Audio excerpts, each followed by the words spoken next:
A new comet is discovered by a Chinese observatory and is potentially can be a great comet, bright enough to be seen with the naked eye.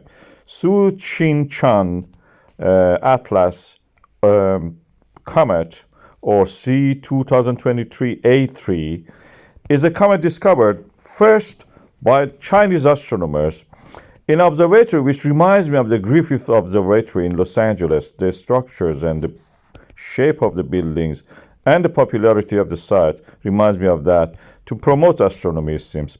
The comet will probably be bright enough to be seen in the western sky and partly in the eastern sky also.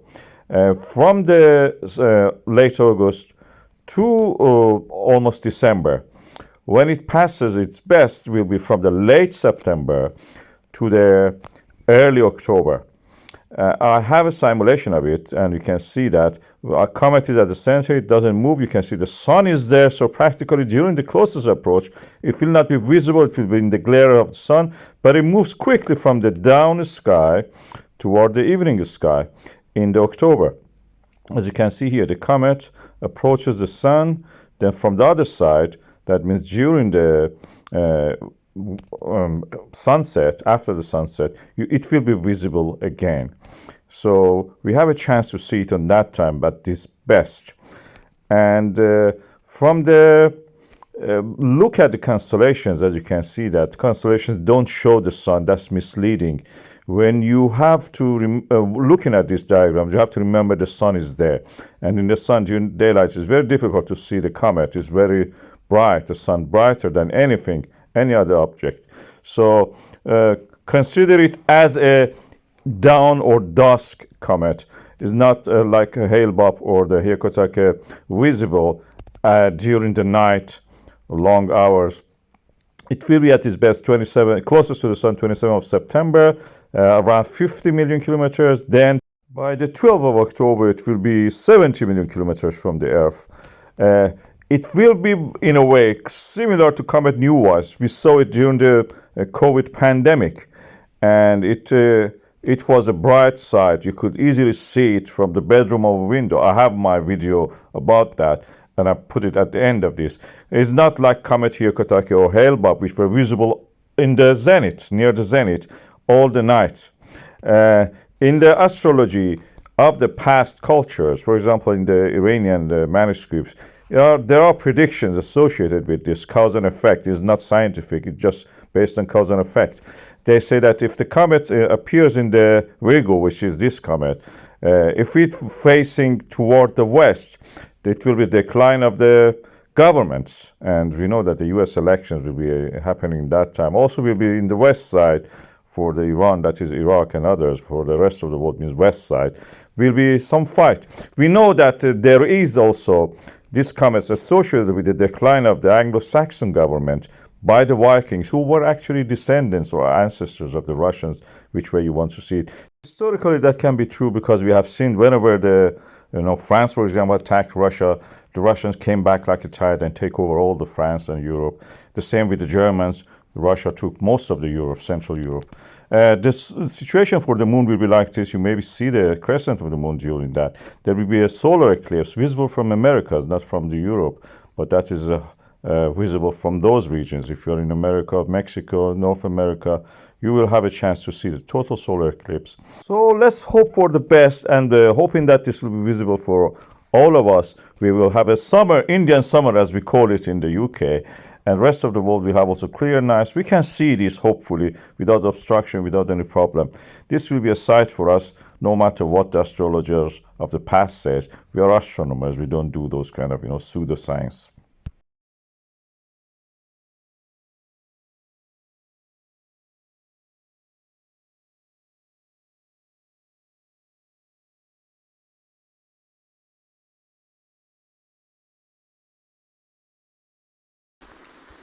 You can see the comet Neowise.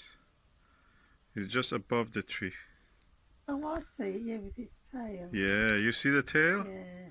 I can see it also in the center of this camera, although it is not very... Yeah, I see it. This is the only comet I think people can see from the window of the bedroom. Isn't it exciting? That will not come back until 6,000 years later. The Earth gravity actually is changing its orbit from 4,000 to 6,000 years. And we are in the bedroom. This is our bedroom window.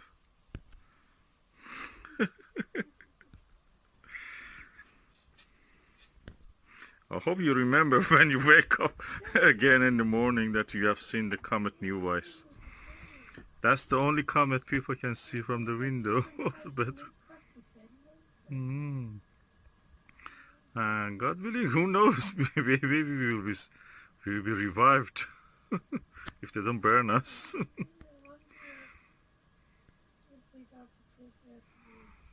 Yeah, now it is 6,000. 4,000 was before coming close to Earth. 23rd of the July will be the closest to Earth.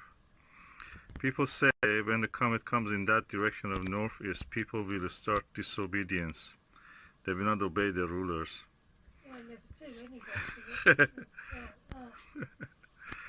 No, it depends. If you're a law-abiding citizen, yeah. Okay, here, that's the center.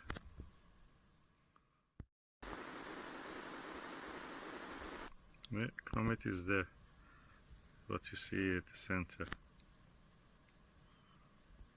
The smudge which doesn't move. Dead center. And the tail of it is upward.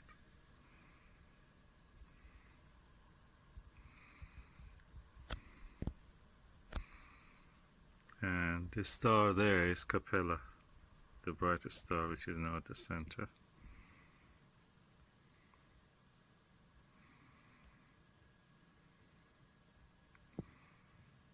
And the actual comet itself is in the north of the Gemini twin, and that means duality of leadership, duality of everything. Also, the direction of northeast shows that the tail of it is from the southeast toward the northeast. Northeast is that direction. So the tail of it is from southwest.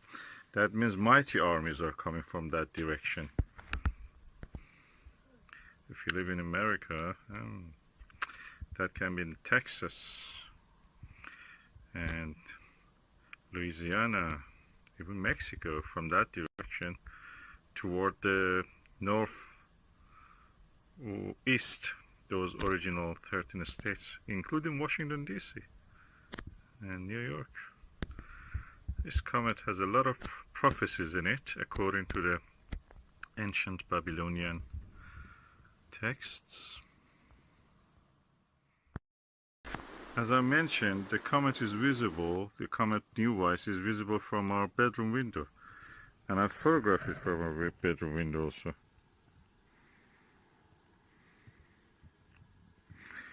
.8 second, and ISO was, I think, 1,600, something like that, or 3,200.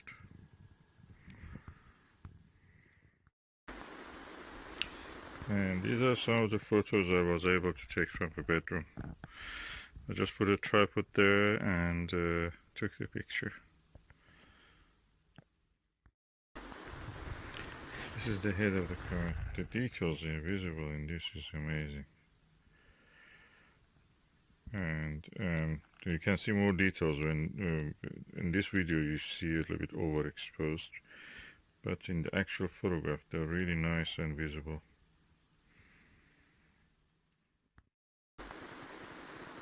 Beautiful, beautiful comet.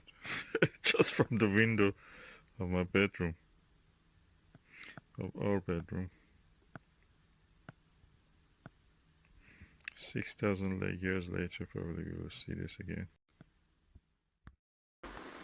And this is the comet again from ISO, a little bit different, and exposure 1 second. And a little bit more structure in the head and some parts of the tail.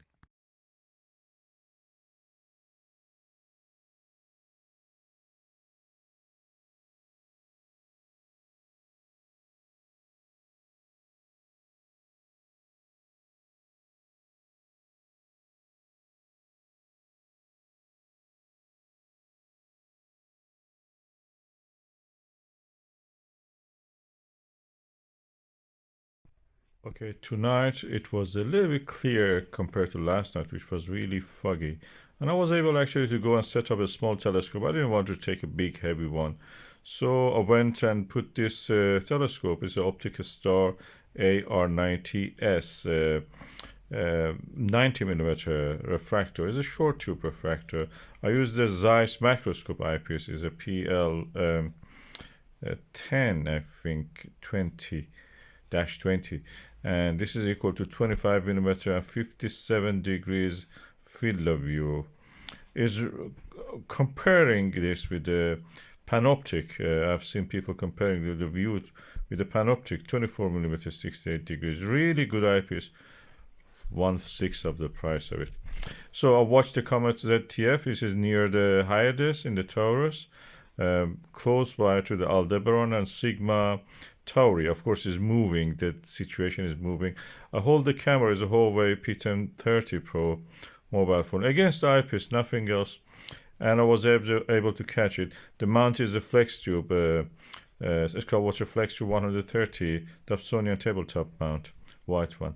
So my estimate of the magnitude of the comet is around magnitude 7. The online data says it's magnitude 7.1, so close enough. In good seeing conditions, you can actually see the fan-shaped tail of the comet easy.